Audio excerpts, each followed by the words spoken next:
وألف بين قلوب المسلمين. اللهم انصر الإسلام والمسلمين.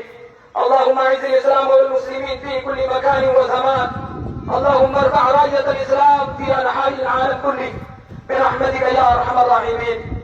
اللهم أصلح ولاة أمور المسلمين. قال الله تبارك وتعالى: إن الله يأمر بالعدل والإحسان وإيتاء ذي القربى وينهى عن الفحشاء والمنكر والبغي يعظكم لعلكم تذكرون. اذكروا الله العلي العظيم يذكركم وادعوه يستجب لكم ولذكر الله تعالى أعلى وأعز وأجل وأهم وأتم وأكبر.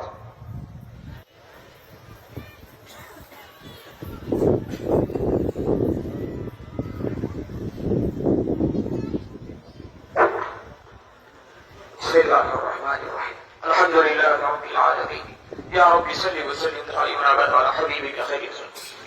يا رب اله واحد لا اله الا هو الرحمن